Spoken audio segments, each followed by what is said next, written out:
Hoje, a nossa discussão passa sobre a questão da chamada transição planetária. A gente ouve falar muito disso. O movimento espírita tem comentado muito esse assunto nos últimos tempos e vale a pena que a gente pare para dar uma observada no que tudo isso significa, para que a gente consiga aproveitar as oportunidades que a vida vem nos oferecendo através do Espiritismo e conseguirmos organizar as nossas mentes diante desse cenário que se fala tanto sobre esse assunto e algumas peças parece que ainda estão meio soltas. A gente precisa encaixar para até que a gente descubra qual é o nosso papel, o que isso tem a ver conosco, qual é o nosso papel dentro do cenário dessa transição. Então, quando se fala de transição planetária, há um equívoco que se comete, em que as pessoas pensam que a transição planetária significa uma mudança do mundo, como se o planeta fosse experimentar uma mudança, como se, de repente, para que ele possa estar num novo estágio, ocorra alguma transformação geológica dentro dele. E a obra literária espírita, mais especificamente o livro A Gênese, de Allan Kardec, diz que não, que transição planetária, embora tenha esse nome de transição planetária, não é uma mudança do planeta, não é uma transformação do orbe, não é a Terra que vai ficar diferente do que ela era. O que muda é a humanidade planetária, é a mentalidade da criatura humana que vai experimentar uma mudança de lógica, vai alterar as suas prioridades, a sua maneira de enxergar a vida. Então, quando nós estamos falando de transição planetária, esqueça todas as condições que sejam externas à criatura humana. Não são. Então, não serão cataclismas, não serão terremotos, maremotos, tufão, furacão, pandemias. Nada que acontece fora do ser humano pode determinar que nós estejamos em uma transição planetária. Aí alguém pode dizer assim, então quer dizer que essa pandemia que a gente está passando, ela não tem nada a ver com a transição? Eu não disse isso. Pode ser que tenha, se o homem aproveitar a experiência para ser diferente do que ele era. Se o homem não se transforma, então o evento lá fora não teve nenhum impacto sobre a sua forma de ver a vida. O que justifica dizermos, estamos num processo de transição, é quando nós observamos a mente humana virando, alterando de prioridades, enxergando a vida de maneira diferente. Quando nós observamos uma movimentação sociológica da humanidade, podemos dizer, estamos numa transição. Então, as transições, elas se dão quando esses fenômenos fortes acontecem. E alguém certamente vai dizer, mas quando é que a Terra não está em transição, uai? Ela está o tempo todo mudando, todo dia descobertas, alterações, mudanças. A cada século a gente vê tantas transformações que a humanidade experimenta, então ela está sempre em transição. Sim, ela está sempre em transição, porque a natureza da evolução humana é o processo permanente da transformação. Como dizia Heráclito, só o que há de permanente é a mudança. Então, a mudança, a alteração das coisas é um fenômeno permanente na humanidade.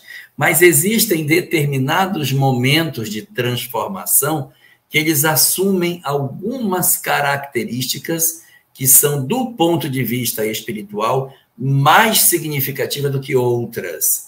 Então, apesar de nós estarmos o tempo todo em transformação, o planeta, a sua humanidade estar o tempo todo num processo de mudança, é claro, quando a gente olha a sociedade do mundo do século XIX, ela era de um jeito, a sociedade do século XXI é de outro. Sim, tem mudança, o tempo todo tem mudança, mas tem algumas coisas que são chamadas dentro do Espiritismo como características do processo de migração planetária.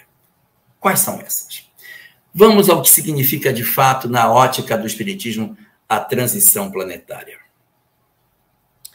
O livro Evangelho segundo o Espiritismo, no seu capítulo 3º, fala sobre a pluralidade dos mundos habitados, em que apresenta para nós uma divisão didática de 5 tipos de mundos. 5.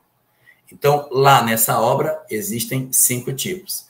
E no livro dos Espíritos, nas questões 234, 235 e 236, vamos encontrar o 6º tipo de mundo que não é citado no Evangelho. Engraçado, né? O livro dos Espíritos fala de um tipo de mundo que o Evangelho, segundo o Espiritismo, não fala. Parece assim que há até uma contradição, porque ele fala de 5 tipos de mundo e esse não aparece. Sabe por quê? Porque o tipo de mundo que está citado no livro dos Espíritos, nessas 3 questões que eu comentei, são chamados mundos transitórios. Não confundir mundos transitórios com mundos em transição. Mundos transitórios são mundos ainda não habitados. Eles estão na fase inorgânica. A Terra já foi isso no passado. A Terra, no período pré-cambriano, ela era um mundo transitório, ou seja, os espíritos ainda não encarnavam na Terra, portanto, ela não servia de local para a encarnação dos espíritos. Quando um planeta, pelo seu processo evolutivo, ainda não possui condições de garantir a encarnação dos espíritos, ele é, por isso mesmo, chamado de mundo transitório. Por que esse nome? Porque os espíritos chegam e vão embora. Eles não encarnam, eles só usam como uma espécie de pouso, uma parada. Eles vêm, param, conversam, reúnem e seguem, mas encarnar mesmo não dá, porque não existe estrutura orgânica para receber as criaturas que possam se manifestar através de corpos nesses mundos. Então, no livro dos Espíritos, questão 234, 235, 236, fala especificamente sobre os mundos transitórios. Quando Allan Kardec vai trabalhar no Evangelho segundo o Espiritismo, ele fala de 5, e não cita os transitórios, por quê? Porque lá é mundos habitados. Se é mundos habitados e o mundo transitório não é habitável ainda, então ele fica fora da condição dos tipos de mundos habitáveis. Então, quando se fala dos tipos de mundo no Evangelho segundo o Espiritismo, 5 tipos, porque são mundos habitados. O primeiro tipo de mundo é o mundo primitivo, é o destinado às primeiras encarnações do espírito humano, que, numa maneira mais prática de dizer, é a pré-história. Tudo aquilo que você imagina que seja pré-história, é isso que é o mundo primitivo. O homem ainda sem construir a ideia de civilização, o homem que não sabe a escrita, o homem que não sabe plantar, o homem que não domina o fogo. Esse período no qual o gênero humano está surgindo, as primeiras encarnações estão acontecendo, elas são típicas do mundo primitivo. Num ponto mais acima dessa evolução, que seria um segundo estágio, aí nós já teríamos os mundos de provas e expiações. O que é um mundo de provas e expiações? É o que a Terra é. É um mundo marcado pelo egoísmo, o orgulho, o mal prepondera sobre o bem, existe muita crueldade, existe fome, existe guerra, existe desrespeito com o meio ambiente, as pessoas se odeiam, se agridem. Existem expressões positivas? Sim, existe muita coisa boa. Existe um progresso científico muito grande, mas a parte moral é muito atrasada. Esse é o segundo degrau. Então, o primeiro é o primitivo, que é a pré-história. O segundo, provas e expiações, que é esse padrão típico do planeta Terra, como a gente tem. Aí temos um estágio 3, chamado mundo de regeneração.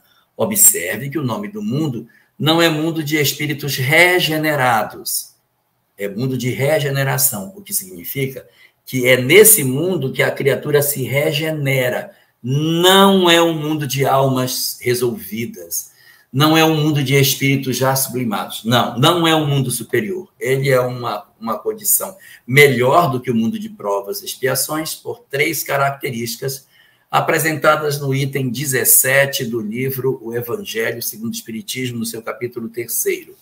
Primeira característica de um mundo de regeneração: as pessoas possuem desejo de aproximar-se e de viver a lei de Deus. Então, existe essa ardência no sentido da compreensão e da vivência da lei moral que Deus nos deixou.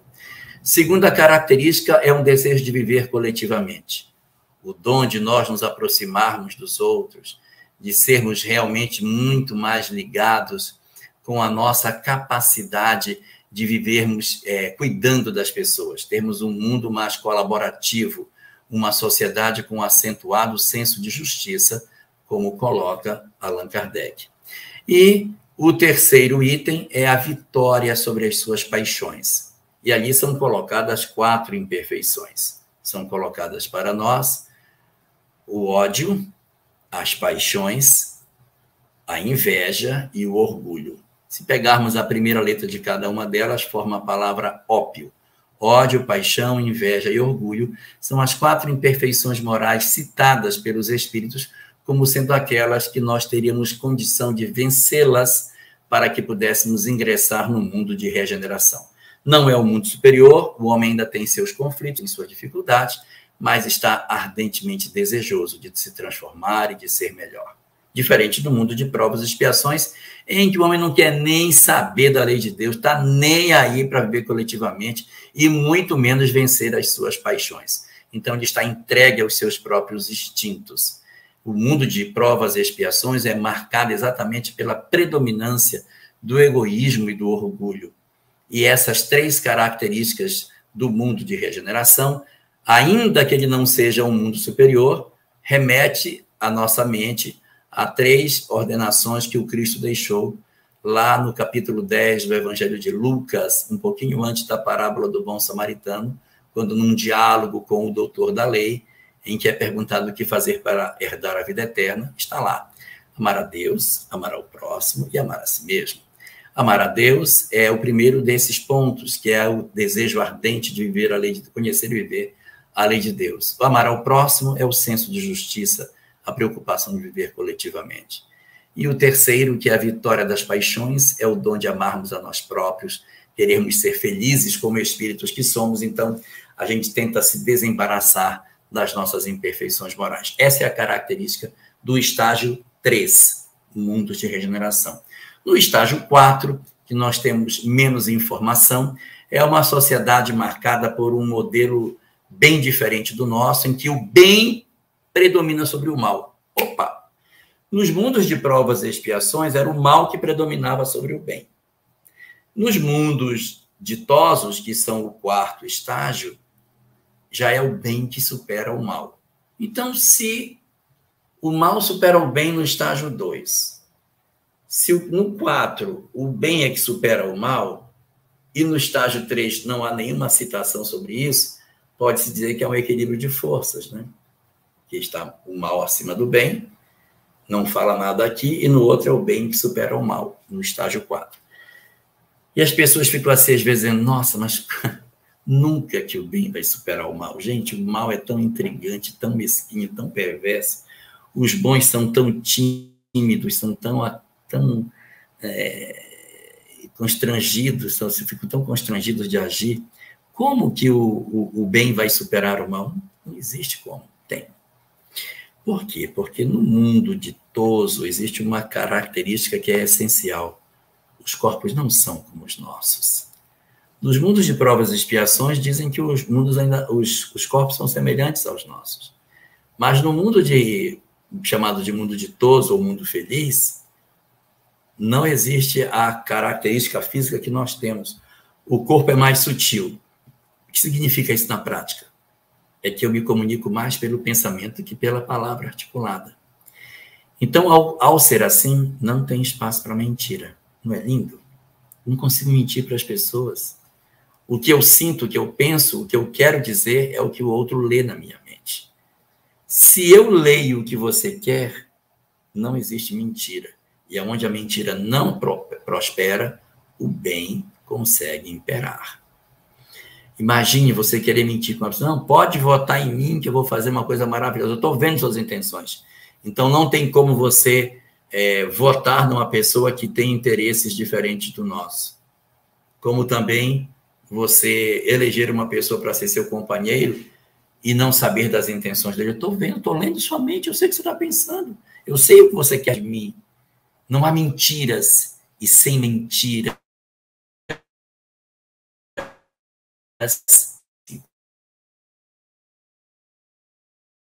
espiritual que a gente conhece menos ainda, que são chamados de mundos celestiais, habitados por entidades extremamente evoluídas, que a gente tem muito pouca informação, mas a gente imagina que deva ser um negócio muito melhor do que os mundos ditosos. Está tão distante de nós que a gente nem consegue saber direito como é que é lá. A gente está tentando entender o estágio do mundo de regeneração, que é a próxima etapa que nós iremos enfrentar. Então, neste cenário que nós temos da doutrina espírita, a gente vê que existem 5 pontos: mundos primitivos, que é a pré-história, provas e expiações, parecido com a Terra, regeneração, desejo de mudar, querer de fato, mundos ditosos, o bem já domina o mal, e os mundos celestiais, que são o último estágio, que a gente sabe que são habitados por espíritos muito evoluídos, mas temos muito pouca informação sobre isso. Quer saber mais sobre ele? Evolua para que você consiga contar para a gente como é que é, porque do lado de cá onde nós estamos, a gente não consegue entender. Eu lembro do meu filho caçula, quando ele tinha 6 anos, ele me fez uma pergunta. Ele disse assim: pai, eu já sei ler e eu já sei escrever. Eu já sei somar e já sei subtrair. Já estou sabendo até multiplicar, já sei fazer multiplicação. E já estou começando a aprender como é que divide. Então, se eu sei ler, escrever, somar, subtrair, multiplicar e já estou aprendendo a dividir, eu vou para a escola para aprender o que ainda se eu já sei tudo? Na cabeça dele, o universo do conhecimento humano terminava nas 4 operações. Então, assim também somos nós. A nossa condição que nós estamos evoluídos, de evolução, não nos permite ver lá na frente o que é que significa um mestrado, um doutorado. A gente consegue ver. Consegue ver só a alfabetização, primeiro aninho, segundo aninho. Não tem muita condição de ver outras coisas. A minha condição espiritual é essa que eu estou hoje, e eu enxergo um pouquinho mais na frente, mas muito na frente eu não consigo ver. Então, são esses 5 que Allan Kardec coloca. E tem o 6º, do lado de fora, que é o mundo transitório, que não tem ainda a encarnação do espírito humano. Tá. E os mundos em transição, o que é que são? Os mundos em transição são todas as vezes que um mundo está se transformando no outro, porque essa evolução desses 5 estágios não são vistos como uma escada. Não é uma escada, é uma rampa. Então, nós temos características de mundo primitivo, vai, começa a apresentar algumas características de mundo de provas e expiações, aquilo vai ficando mais intensa, daqui a pouco vai ficando pouco do outro, e eu me torno predominantemente provas e expiações. Aí vai. Daqui a pouco começa a ter um pouquinho das características de regeneração e segue o barco. Então, existe, na verdade, um processo contínuo de transformação, a partir do qual os mundos eles evoluem milimetricamente na direção do progresso, fazendo com que eles avancem nessa rampa, e num dado momento da evolução, é como se fosse um arco-íris, que a cor fosse se transformando bem devagarinho, ou, por exemplo, o nascer do sol, que você olha para o horizonte e diz, está totalmente escuro. Aí daqui a pouco começa a vir os primeiros raios avermelhados do sol, aí vai ficando laranjinha, vai ficando uma laranja mais pálida, aí vem o amarelo, o sol nasce. Então, essa forma muito sutil da transformação da noite no dia, esse fenômeno lento de como o sol nasce, de como uma flor vai se abrindo, é o fenômeno através do qual também se dá o processo da transição planetária. Não espere, portanto, uma transição planetária instantânea, como se ela tivesse data marcada, como se existisse uma data efetiva para isso. Eu sei que já teve muita data, Primeiro era 2012, porque 2012 era o final do calendário maia, e aí o mundo ia se acabar em 2012. Não se acabou. Não se acabou. É porque o calendário maia acabava em 2012, porque é assim mesmo, nosso calendário acaba dia 31 de dezembro, mas tem janeiro, mas não é porque o calendário acabou que acaba o tempo, é porque eles haviam feito o calendário esticando para frente, para frente, para frente, a gente tinha parado em 2012, mas isso não determinava que, evidentemente, não haveria futuro, é porque um ciclo novo começaria, então o calendário maia, ele não significava o fim das coisas. Quando houve a sobrevivência do mundo ao 2012, uma frustração, o povo ficou triste, aí teve que arrumar uma outra data. Aí arrumaram uma data, 2019, vai ser 2019. Vai ser, porque é 50 anos da chegada do homem à Lua, pegaram algumas falas do Chico, que falava sobre a importância do planeta manter a paz durante aproximadamente uns 50 anos, após a chegada do homem à Lua, que seria o quê? O domínio da tecnologia nuclear, e eu dizer, não, apesar de eu ter, eu não vou usar. Se nós conseguíssemos manter a paz até esse período de 50 anos, nós poderíamos experimentar grandes progressos na humanidade. Mas isso não quer dizer que é 50 anos de relógio, que a gente vai ter que olhar 50 anos. Não, uma faixa de uns 50 anos, só que a gente também não cumpriu, porque a gente ficou em guerra esse tempo todo, não teve paz. Tudo bem, não teve uma guerra nuclear, mas, meu Deus, quantos conflitos aconteceram durante esses últimos 50 anos, desde a chegada do homem à Lua? A bem da verdade, não vivemos em paz nenhum desses anos. Em algum momento do nosso mundo, a gente teve dificuldade de lidar com a questão da paz. Então, esse fenômeno que se esperou para 2019 acabou também não acontecendo. Eu sei que tem gente que vai dizer, não, aconteceu. Aconteceu porque o nome da Covid é Covid-19. Então, realmente é a Covid. Não, gente. Não. Olha só. Não estou dizendo que a Covid não é relevante. Ela já está chegando em aproximadamente 5 milhões de pessoas no mundo inteiro que já desencarnaram pela Covid. É lógico que é um número bastante alto. Não estou diminuindo a intensidade, a gravidade dessa doença. Ela é muito grave, ela é muito importante, sem dúvida nenhuma. Mas pandemia nunca foi determinante para que a gente dissesse que estamos em transição planetária. Por quê? Porque há exatos 100 anos atrás, nós também vivemos um período de pandemia. Houve uma pandemia parecida com essa, até pior, era a chamada gripe espanhola. A gripe espanhola aconteceu no nosso mundo no período de 1918 a 1920, 3 anos de pandemia. E nesses 3 anos de pandemia, o que aconteceu conosco? Nós usamos máscaras, houve afastamento social, isolamento. Todas essas medidas a gente teve também do lado de lá. E ela foi 30 vezes mais grave do que essa.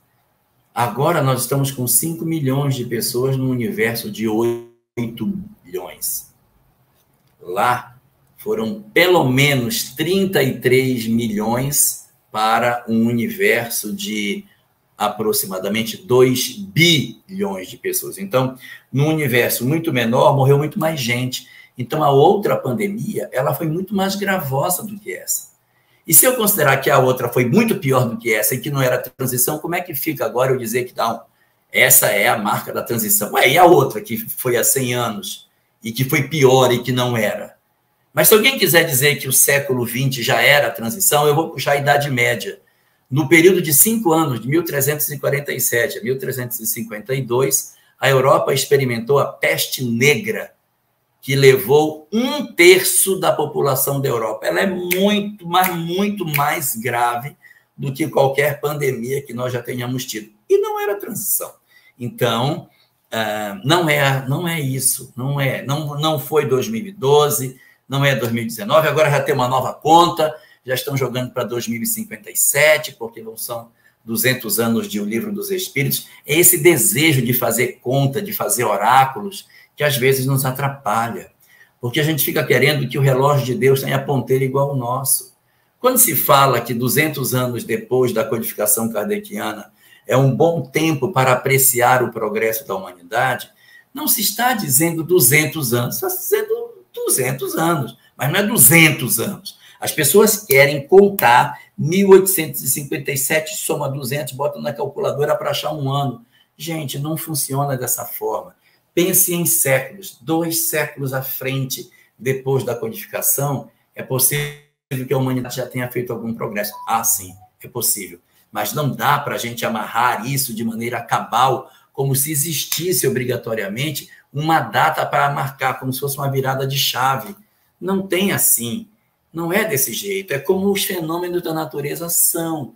O nascer do sol, o abrir de uma flor. É um processo lento e gradual que vai se dando bem devagarinho. E é assim, a gente pode até dizer nessa questão da transição planetária que existe até uma disposição dentro do livro dos médiuns sobre isso. É o item 267, no seu parágrafo 8º. Lá é dito o seguinte: toda previsão que é feita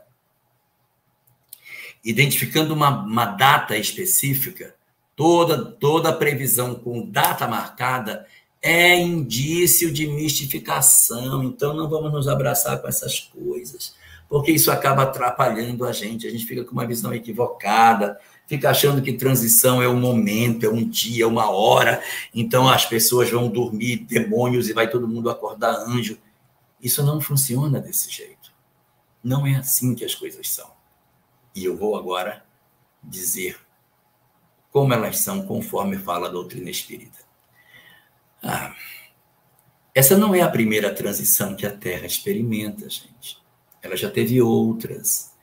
E as outras transições nos trouxeram muitas experiências. E a gente pode aprender muito com a transição anterior. Já teve uma outra. Essa é a segunda.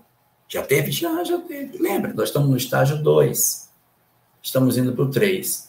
Se eu estou indo do 2 para o 3, como foi que eu saí do 1 para o 2? Do 1 para o 2.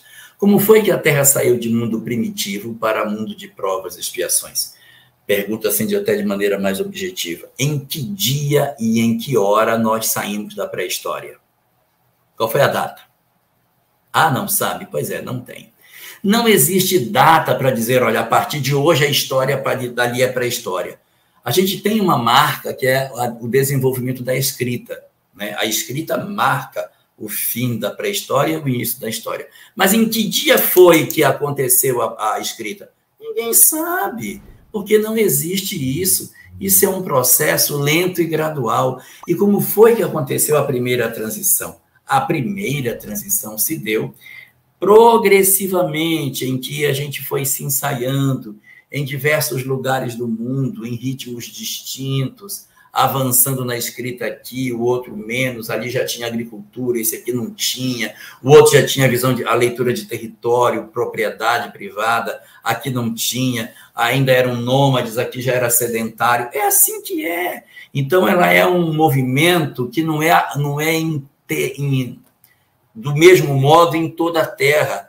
Ele não é integralmente igual, ele tem as suas matizes, os seus matizes, decorrentes do quê? Do processo de amadurecimento da espécie humana.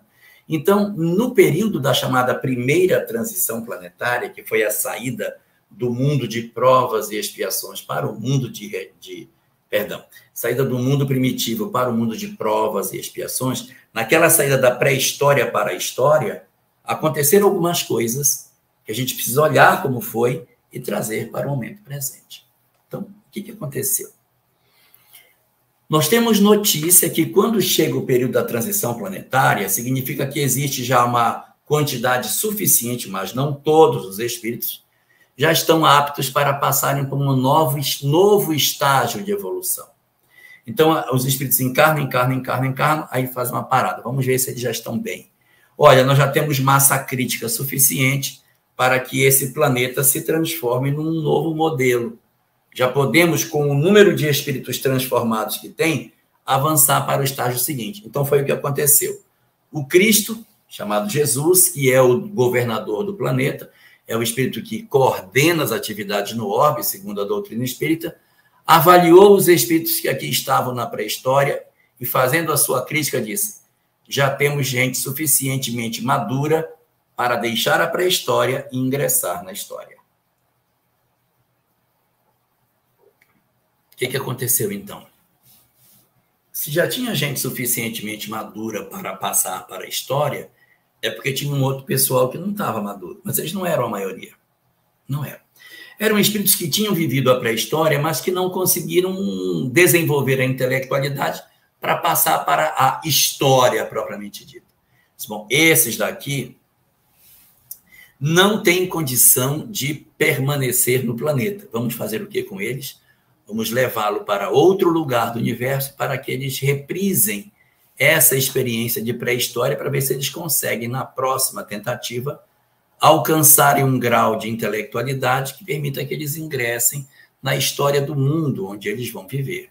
Então, sai do planeta uma quantidade grande de espíritos que não conseguiram ingressar na história e fazem a migração para repetir o estágio de mundo primitivo. Então, eles vão repetir a pré-história. Punição, castigo? Não. Natural processo evolutivo. Não tenho condição de viver numa sociedade que já planta, que já tem toda uma condição extraordinariamente bem desenvolvida. Então, eu migro do planeta. Ah, mas aqui no planeta ainda tem alguns que ainda não plantam. É porque um mundo de provas e expiações, ele não tem 100% dos espíritos em provas e expiações. Os mundos são solidários entre si, conforme assevera a questão 176 de O Livro dos Espíritos. Então, os mundos são solidários entre si. Resultado, quando a gente está fazendo um trabalho de migração planetária, de deslocamento de espírito de um lugar para o outro, não ocorre um fenômeno de punição, mas os que não alcançam, dizem: olha, você não pode ficar mais aqui, e eles são naturalmente levados para um outro mundo para continuarem de onde eles estão. Então, eles vão viver a experiência da pré-história mais uma vez, porque para essas entidades é importante a repetição, a vivência dessas experiências mais uma vez. Então, fica na Terra um contingente menor, porque são os que estavam na pré-história e passam para a história, têm condição. Mas eles ainda são muito ingênuos, eles têm muitas fragilidades emocionais, eles ainda são muito ignorantes, já sabem muita coisa, mas para o próximo estágio são muito ignorantes. Então, o que a gente faz para facilitar o desenvolvimento dos órgãos? Nós promovemos uma enxertia. E aconteceu uma enxertia na população da Terra nesse período. Para ser mais claro, o que caracteriza o fenômeno da transição planetária é exatamente isso. A migração de uma quantidade que sai e a migração de uma quantidade que entra, ou seja, ocorre um processo de avaliação dos espíritos. Uns vão ficar na Terra, vão ficar no planeta que eles estão. Quem são esses? Os que já possuem a condição de permanecerem no orbe onde eles se encontram. E um segundo grupo não tem condição de permanecer. Eles não amadureceram, então eles saem do planeta. Então, uma parte fica, uma parte sai. É como se fosse, tipo, na escola, uns são reprovados e outros permanecem para ir para o próximo ano, para o estudo do próximo ano. Então, muitos espíritos que estavam na pré-história, na Terra, receberam a bênção de se tornarem espíritos vinculados com a história. Só que houve uma enxertia. O que é a enxertia? É a chegada de espíritos bem mais evoluídos, que já terminaram o estágio 2, mas não conseguiram ir para o 3. São espíritos muito inteligentes, mas não avançaram moralmente. Isso aconteceu na Terra. Dê uma olhada nos livros de história. Não tem ninguém que consiga explicar como é que o Egito Antigo, do nada, virou aquele poder que eles tinham. De onde os gregos tiraram toda a filosofia? Veio de onde aquilo? Que surgiu tanto gênio de uma vez só? De onde os romanos tiraram tanta habilidade do ponto de vista administrativo e do ponto de vista jurídico, de tal maneira que até hoje o direito ocidental se apoia no direito romano? Como é que eles tinham tanta nitidez em conceitos jurídicos? se eles eram povos tão antigos? De onde os judeus tiraram tanta nitidez na compreensão de um Deus único? E por que os hindus conseguiram construir obras impressionantes como o Bhagavad Gita, que falava da reencarnação, da mediunidade, da pluralidade com os habitados, da evolução, da transformação moral? O Bhagavad Gita é uma obra fininha, muito estreitinha, muito pequena, só tem 18 capítulos, mas ela é de uma profundidade incrível. É impressionante a nitidez dessa obra, que foi escrita há 5.000, sim, não estou exagerando, 5.200 anos atrás foi quando Krishna viveu na Terra e ele trouxe naquela época esse saber. Ele trouxe esse saber. Isso porque nesse período da história tão antiga, temos algumas revelações muito completas, como, por exemplo, os Vedas, que é 5.800 anos, o Mahabharata, 5.200 anos, o Bhagavad Gita é um pedacinho do Mahabharata. Mahabharata, que é 5.200, a Cabala, que é de 1.800 a.C. E muitas informações que chegaram na Terra nesse período e que são muito parecidas até com a mensagem espírita. Falam de reencarnação, mundo espiritual, mediunidade, planejamento reencarnatório, tudo. Mas vinham bem lá atrás. Por que elas vieram nesse período? Porque elas não eram universais, elas vieram para esses povos antigos que estiveram conosco nesse período para ajudá-los a se desenvolver. Por isso, porque ela não falava para os espíritos da Terra, ela falava para esses espíritos migrados que chegaram aqui e que eram muito inteligentes, mas que faltava o desenvolvimento moral para que eles pudessem seus mundos de origem. Então, quando esses espíritos tiveram essa oportunidade de permanência no orbe, nós tivemos a percepção de que alguns deles eram muito endurecidos. E esses espíritos endurecidos, eles foram observados e passaram a reencarnar de maneira mais esparsa. Eles não reencarnavam da mesma forma, passaram a encarnar com tempos maiores entre duas encarnações. Ficaram como se fossem retidos do mundo espiritual, esperando que eles merecessem novas existências, porque eles eram muito difíceis, traziam ideologias muito problemáticas. E assim aconteceu até o momento da transição planetária.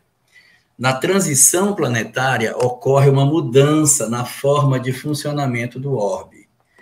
Olha o que vai acontecer. Antes da transição, todas essas entidades difíceis precisam ter uma chance de renascimento. Então, elas renascem em massa. Aquilo que estava muito regrado antes da transição muda de sentido. E as entidades do mundo espiritual são todas libertadas.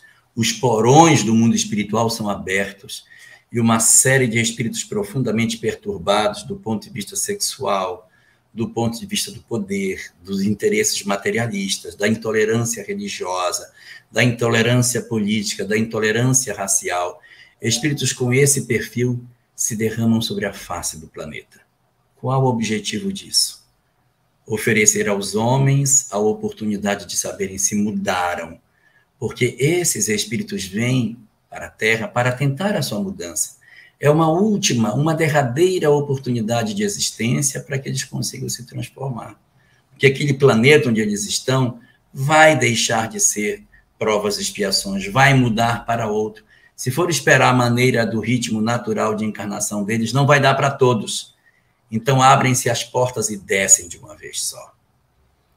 E os homens têm a oportunidade de saber se eles realmente absorveram todas as lições que as religiões lhe deixaram. Se eles, de fato, houverem aprendido o bem, mesmo diante das sugestões do mal, eles permanecerão no seu propósito superior.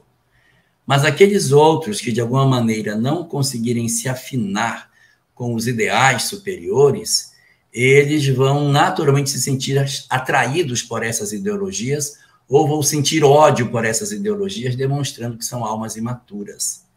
Então, qual é o momento que nós estamos vivendo hoje? O momento que estamos vivendo hoje é a da descida dessa quantidade imensa de entidade perturbada sobre o planeta. É que vocês são muito jovens, vocês não têm noção, mas não era assim no passado. Hoje está bem mais complicado do que foi no ontem. Hoje a nossa sociedade, ela vive uma série de conflitos e a gente fica se perguntando, mas não é possível que a sociedade está pensando assim. Não acredito que a gente pense assim. Porque a chegada dessas entidades perturbadas é de tão grande número que elas estão convencendo as pessoas a pensar diferente daquilo que era previsto antes. Então, está havendo uma desconstrução de vários valores que a nossa humanidade possuía. Então, essa transição planetária é um chacoalhar para saber, você é realmente bom? Se você for realmente bom, a perturbação do mal não vai levar você para o caminho errado. Porque é uma coisa muito importante da gente entender. A transição planetária não é do planeta, é sua. Então, é você que tem que ser uma pessoa de regeneração, não é o planeta. O planeta vai ser de regeneração quando uma quantidade muito grande de pessoas for de regeneração. Mas é cada indivíduo que é. É como, por exemplo, a floresta. Se alguém perguntar assim, qual é a cor da floresta amazônica? As pessoas vão dizer, a cor da floresta é verde. Não. Quem é verde é a cor da folha das árvores que constituem a floresta. É cada folhinha verde dá a sensação de que a floresta é verde. Mas quem é verde é cada indivíduo. Então, se eu me transformo, o outro também, o outro, o mundo tem um jeitão de regeneração. E aí que quando chega nessa hora, se eu for realmente uma pessoa de regeneração, não importa muito a perturbação que me circunda. Tenho certeza do que eu tenho para fazer. As sugestões do mal não me seduzem. Mas se eu for alguém ainda indeciso no bem, esse período da transição vai saber quem eu sou. É a separação do joio e do trigo. Faz encarnar uma série de entidades perturbadas e diz, deixa eu ver se eles vão sair bem. Se apesar das sugestões do mal eles conseguirem entrar pela porta estreita, é porque eles verdadeiramente estão alinhados com um propósito superior, estão marcados para serem espíritos do mundo de regeneração. Então, esse é o primeiro momento que a gente vai viver, o momento da chegada dessas entidades perturbadoras. Depois da chegada dessas entidades perturbadoras, o segundo momento vai ser o da confusão, do desequilíbrio das forças. O Cristo dizia que o primeiro momento é a chegada dos falsos cristos, que é essas ideologias. Depois vem a confusão, a briga, tumulto, as guerras, rumores de guerras, que não são guerras físicas, são guerras ideológicas. Nós estamos vivendo o período das guerras ideológicas.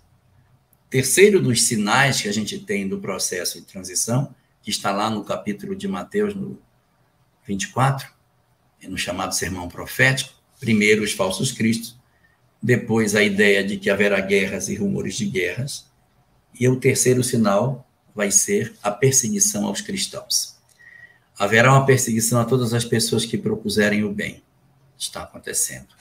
As pessoas que procuram defender a ideia do bem e do amor, elas frequentemente são perseguidas numa sociedade marcada pelo ódio. Então, essa é a nossa terceira situação, o terceiro momento. O quarto momento que é apresentado na transição, segundo Jesus, é a disseminação do ódio, do desamor, das traições, de uma série de condutas equivocadas. Nós já estamos tendo também. Então, essa nós estamos vendo. Pode ir na rede social ver o que mais tem. Ódios, agressões, violências.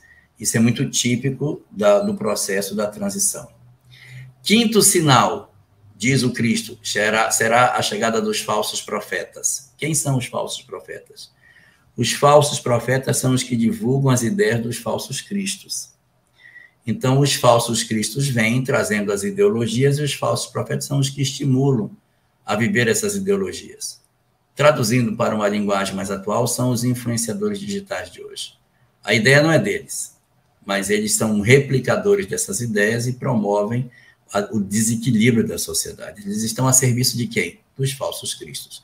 Então, são determinadas entidades encarnadas na Terra que possuem influência sobre determinados segmentos sociais e que, a partir da influência que têm, elas promovem o desequilíbrio de todas essas questões. Penúltimo sinal, sexto. E por se mostrar grande a perversidade do homem, o amor de muitos se esfriará. Muita gente vai desistir de fazer o bem. Muita gente vai dizer que a Terra já não tem mais jeito, não tem mais conserto. Essa também é uma expectativa de teste da perseverança, da fé, da crença de dias melhores.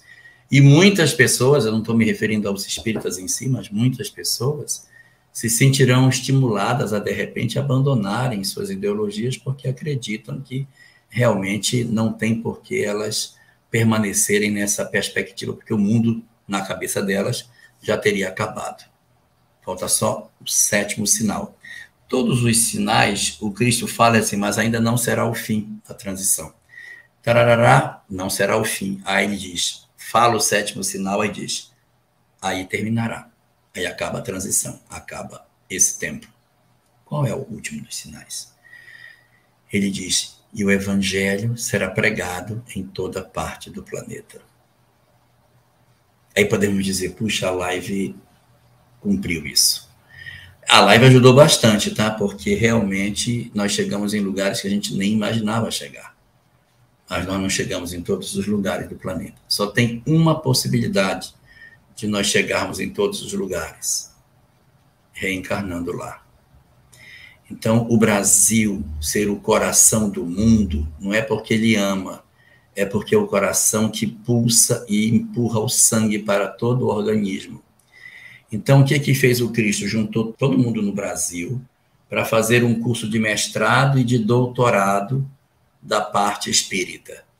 Então, eles estão hoje fazendo todo tipo de conhecimento. Tem tanta literatura espírita que se uma pessoa nascer no Brasil já sabendo ler e começar a ler desde o parto, ficar 100 anos sem dormir, só lendo, ela não lê toda a literatura espírita que está disponível na mão dela. Não dá conta de ler. Nós não conseguimos ler tudo que foi produzido em termos de espiritismo. Tem muita coisa. Agora, se você nascer na Polônia, sabe quantos livros tem lá? Eu não sei, mas é bem pouquinho. Muito pouco. Então, é preciso que a gente vá para esses lugares. O nosso verdadeiro desafio não é nesta encarnação, é na próxima. Nós estamos todos juntos aprendendo espiritismo e na próxima o coração vai pulsar e vai pegar o sangue e vai bombear pelo planeta inteiro. Nós vamos renascer na Grécia, no Afeganistão, na Birmânia, na França, no Brasil também. Mas nós vamos nos espalhar pelo planeta inteiro, fora e dentro do espiritismo, fora e dentro da religião, fora e dentro da filosofia, fora e dentro da ciência, fora e dentro das artes. E aí nós vamos trabalhar esse conhecimento espalhado sobre a Terra para cumprir a última parte que está faltando do sermão profético. Então, o que tem a ver a minha vida com a transição? É o meu preparar para o grande desafio que a gente tem para viver. Não desperdicemos o nosso tempo ficando nas redes sociais agredindo pessoas. Façamos o nosso papel de disseminadores do bem. Nós estamos vivendo hoje um período que tem muito luto. Tem muitas pessoas que dariam tudo para ter uma migalha da informação espiritual que você tem. Mas o que você faz? Você pega o conhecimento espiritual e não usa. E fica na rede social falando mal das pessoas. E as pessoas ávidas por um consolo, porque perdeu o pai, perdeu a mãe, perdeu um filho, perdeu o irmão, perdeu o esposo, e você na rede social falando mal das pessoas. Nós temos 3 informações espirituais muito importantes para o dia de hoje. Primeira, Deus está no controle de todas as coisas. A fé está profundamente abalada nos dias atuais. Segundo, a humanidade vai melhorar. Tem muita gente achando que estamos indo para o caos. E terceiro, a vida continua. Essas 3 verdades são muito importantes para os nossos dias atuais. Mas nós não estamos sabendo trabalhar com isso. A gente só fica falando de política, atacando os outros, odiando pessoas. E aí nós estamos não só atrapalhando o processo de desenvolvimento do planeta pela informação que a gente não repassa, como também deixando de nos prepararmos para a próxima existência. Na próxima, não necessariamente seremos espíritas. Então, se eu não me apropriar desse conteúdo, se eu não me transformar realmente com o conhecimento que o espiritismo me oferece, quando eu renascer em outro lugar, numa outra circunstância, longe do espiritismo, eu terei essa ideia inata de que o amor e o perdão são a regra da vida? Ou eu farei de novo tudo errado? Então, a gente precisa, nesse momento de transição, aproveitar ao máximo as oportunidades que o espiritismo nos oferece, mudar verdadeiramente ao máximo as nossas vidas, porque na próxima existência, muito provavelmente, o grande desafio vai chegar. O encerramento da fase da transição planetária é a grande convocação de todos nós para nos espalharmos sobre a face do planeta. Não só os espíritas, mas todas as criaturas que hoje militam no bem, espalhadas sobre a face do orbe para estimular a humanidade a viver dias melhores em termos espirituais. Essa é a grande convocação e a grande motivação para nós respondermos à pergunta: qual é o meu papel na transição? O que é que eu tenho a ver com tudo isso que está acontecendo no meu planeta?